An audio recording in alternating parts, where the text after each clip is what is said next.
Listen to the Vibes. Welcome, everyone, to another episode of Listen to the Vibes. And I have here Miss Tara Lynch. We saw her in concert, and she blew us away. She was awesome. So I want to get to know her and hopefully have a great conversation. Tara, tell us about you. Hey, well, I've been around a couple of years. I released my first record in 2018, and I've been touring to support it since then. Obviously, because COVID took 2 years away from us. Yeah. So that's why I'm back out, and I'm still touring to support my album called Evil Enough, and it can be purchased anywhere music is sold. And right now, I'm out with the guys from Last in Line once again, and having a ball. It's always great fun with them.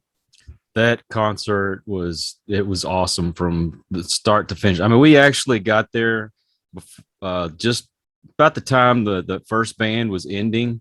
Mm-hmm. And I think they were called War Pigs, and that was the last song we heard was War Pigs. Yeah. And then y'all set up and got on. I was amazed. I really was. Thank you. You play more than guitar, right? Yeah, I play guitar, bass, drums, piano. If it has strings, I have an affinity for it. If you can bang on it, I have an affinity for it. About the only thing I don't do is woodwinds, I guess. Horns. I barely know how to play the radio, and you know how to play all that stuff.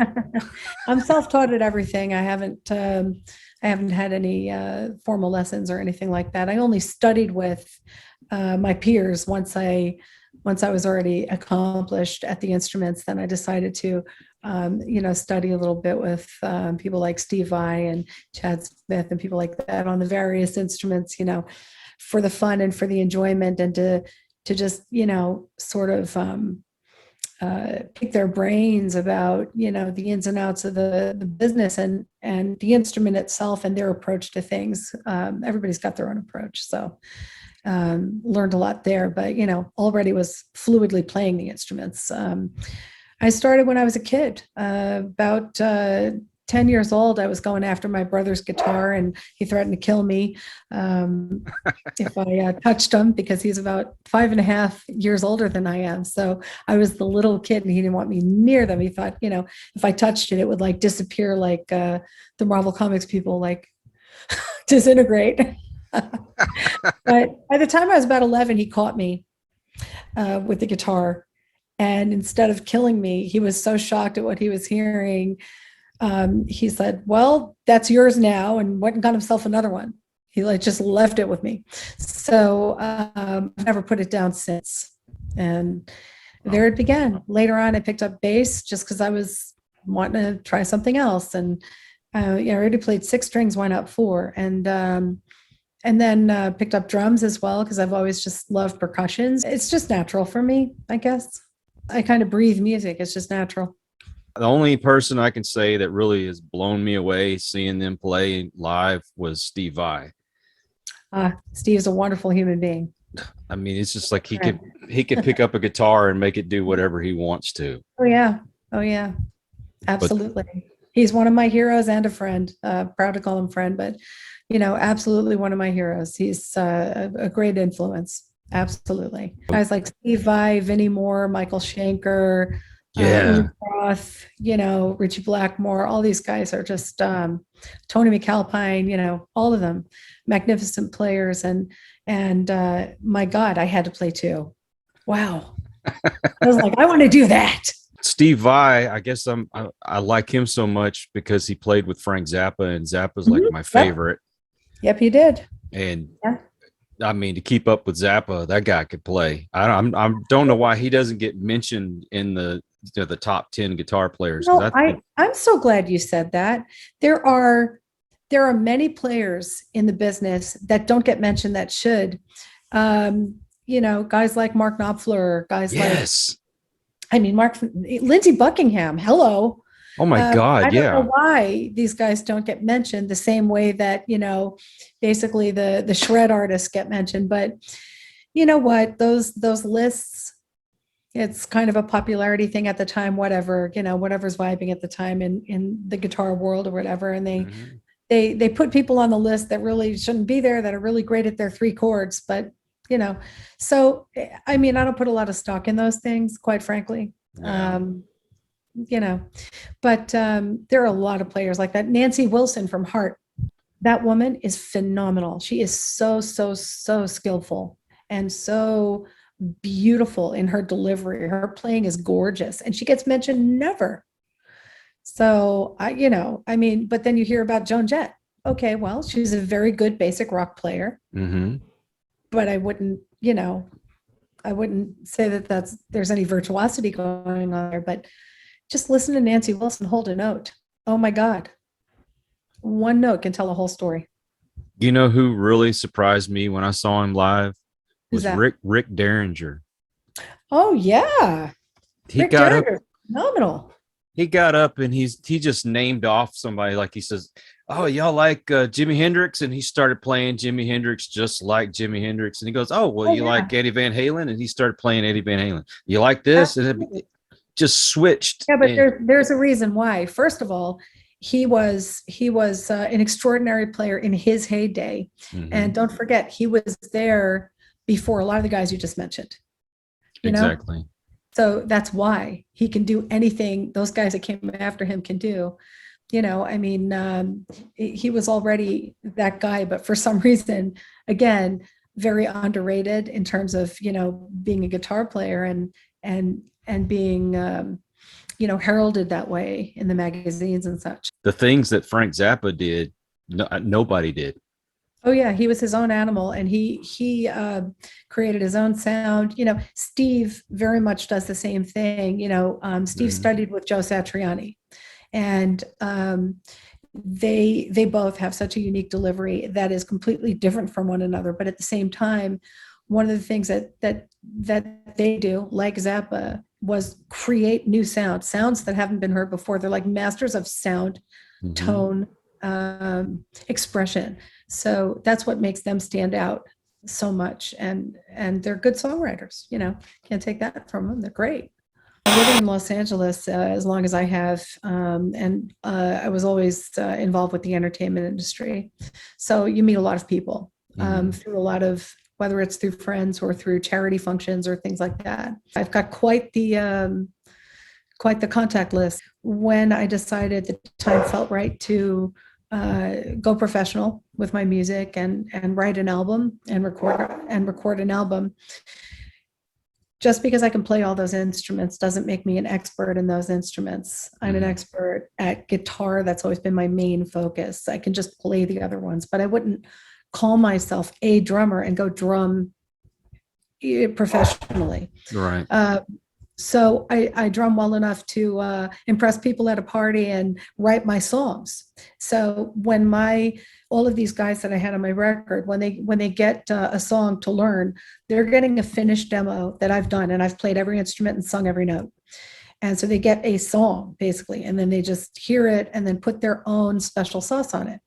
So I called up my friends in Last in Line that you just saw me with, Vinny Appice Yeah. on drums, Phil Soussan on bass. I also have Glen Sobel from Alice Cooper on a couple of instrumental tracks that are more progressive in his style of playing. And I've got Tony MacAlpine on keyboards on a couple of tracks as well. And Tony's like family to me. He's a wonderful human being. And Björn Englen on bass as well. And Mark Sobel, I had him do a couple of the vocal tracks for Trustless and Evil Enough. And let's see, am I forgetting anybody? I don't want to forget anybody, my goodness. It was a phenomenal experience recording with all of my friends because, I knew them personally first. So that was really cool to be able to just call them up and say, hey, so I decided, to not do this as a hobby anymore, to do professionally. And I've written a record, and I've composed everything, and I've completed all the demos in my studio. Have a listen. Let me know if you want to do it. And of course, they all said yes, and they were like also going, "What the hell? You've been hired? Where did you come from? Like, where did you've been able to do this? What the hell?" I mean, they were like completely freaked out. And so, yeah, it was real easy. We all just had a great time and went into the studio, got everything laid down. Everything was great. Brent Woods produced the record. And So there you have it. I released it and I've been touring on it ever since. Did you ever have any reservations about doing this, or you knew this is what you were going to do and nobody was going to talk you out of it? Bingo. It's just, it was a matter of timing because, as a woman, okay, you only have one life to live, right? And how are you going to spend it? Mm-hmm. So yeah, I've been playing since I was, 10, 11 years old, since I was a little kid. And it's always been a very serious hobby. I eat, sleep, and breathe guitar always. No matter what I'm doing in the world, that's always something I do before I go to bed each day. So, but it was never like, I want to grow up and become a rock star. So it was, I want to grow up and do what women do. And I wanted to work, have a career, learn something. I wanted to have children and things like that. Of course. And maybe because of my upbringing, my parents were divorced and stuff like that. I decided if I was going to get married and have children, I wanted to be a participating parent. I wanted to be there every day, not hand them off to a nanny, go on tour and see them a couple of times a year in between tours for 5 minutes. Not okay with me. I'm not knocking anybody who does that, but it's not my style. So, and unlike you men, I can't do it later because the factory closes. So I did it. And once they were old enough and they didn't need me for every single thing, every second anymore, then I said, okay, now it's time to go ahead and take this and make it happen. And I had no qualms about it. Done. As a woman, I wanted to, call me a greedy bitch. I wanted to have it all. I wanted to do marriage. I wanted to do family. And eventually, I did music and I'm doing it. So by the time I'm looking back at my life, I'll have all the bucket lists checked off. I'm carving my own path, and it's a very unique path as well. Not a lot of people have, I don't know anybody that's kind of come up the way I have, but I'm carving my own path. There's no rules about it. Everything's changing in the business anyway. So I'm just kind of finding my way through as best I can. And so far, I haven't made any mistakes yet. You've got to be interested in things other than music. So what else do you like to do? Race cars. Oh, that's right. You did sing a song about racing cars. I do. I do. I race road track. So I've driven at, many speedways around the country. And my favorite is Willow Springs. I love to drive Big Willow. I've driven out in Arizona and Vegas and places like that. And I race. That's my other passion. There's a lot of us fans. We have bands that we really love. And then all of a sudden they take a political stance. You can't please everybody for sure. Nope. But we get disappointed. We feel let down. Are you going to be one of those that are just, I'm all about my fans, forget all that other garbage that's going on? I leave all that shit out. I'm sorry. That is not who I am. I will not do that. I don't think that it's fair or right to use your celebrity as a podium for your politics, your sex, and your religion. All of that is off fucking limits. It's personal, excuse my French, but oh no, that's fine. I will never do that. I think it's the worst possible thing you can do. And also it's just wrong. People bought a ticket to see a music show, not to watch CNN or Fox News. They bought a ticket to see a music show to escape all of that crap. Exactly. Just get into tune. So I'll talk during my shows, but it's about the song I wrote. It's about my music. It's about, my life or whatever. It's not ever going to be about any of that kind of stuff. I can make music all day and night, but if there isn't you to listen to it and get moved by it, I'm just making noise. Right. It's nobody. I mean, it's a two-way, it's like I said, symbiotic. It's a symbiotic relationship. You get something out of it. I get something out of it. We're enjoying something together that takes us away from anything stressing us out in society, in the world, politically, religiously, whatever. You're off work for the day. This is where you get to let loose, enjoy, and you're either eating cake or you're putting cake in your ears, but one way or another, it just tastes great, and you don't want to take a giant crap on that with your political stance about, whatever happened in the world today. Exactly. If you want to be that guy, then go be a commentator on one of those news shows. Mm-hmm.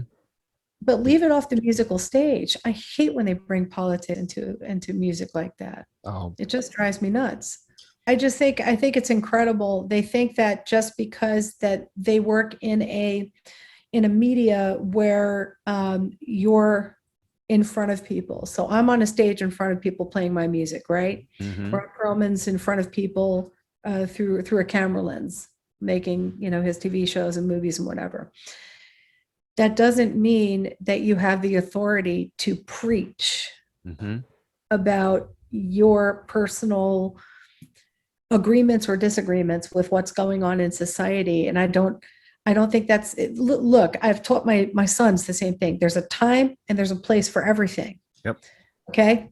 So I always use this example when I would teach them, there's a time and place for everything. I say, at home, I'm playing my guitar all the time. I'm making all kinds of noise. You hear me singing like a banshee in the other room. I'm writing my music. I'm banging on pianos. I'm banging on drums and all this stuff. I said, imagine if I walked into a hospital with one of my guitars and just plugged in and just started doing my show in the middle of a maternity ward. That wouldn't exactly be You appropriate. think that they would be like, yay? The police would be called and I'd be dragged off to crazy bitch prison because what the hell are you doing, lady? There's a time and a place. Okay. So if you didn't buy a ticket to the show, don't shove your show down people's throats. And these actors and these musicians that think that just because they have a microphone in front of them gives them a license to shove their personal political rhetoric down your throat, I think it's abuse of their position in their field, and I'm not for it. I completely disagree with that. Yeah. At the same time, I don't fault certain artists who put on a protest against their record label or something. That's okay, because that's part of that business. Right. When Prince, wrote "Slave" on himself, there was a reason. His record company, was really trying to screw him. So that's different. That wasn't things going on in the world. That was still pertaining to him personally and his position in that business. Mm-hmm. I didn't have a problem with that. Yeah, he couldn't even use his own name for a while. It's not that he chose not to. He literally couldn't because of the way the deal was written. So that kind of stuff I don't have a problem with. But even still, I would never do that. If I had a problem, I would fight it behind the scenes. I wouldn't fight it on stage either. Mm-hmm. With a record label. So, how many guitars do you have? Because I see quite a wall full. That's a few. I stopped counting at 80. My appraisers know more than I do. They come in, they do their inventory every year and value everything and put it on file for insurance. I mean, it is what it is. It's funny, and I have all these pieces, but really, my main guitars are the ones I tour with and record with, and that's I name them Sky and Cloud. That's the white Ernie Ball custom silhouette special, and then I have a powder blue one as well, and they're basically identical. I work on them myself. I do all the neck work myself, and those are the two I'm using like 100% of the time. So I take it those are your favorites then. They are my favorites. So when I'm sitting in front of the TV and, I like to have a guitar in my hands while I'm watching TV.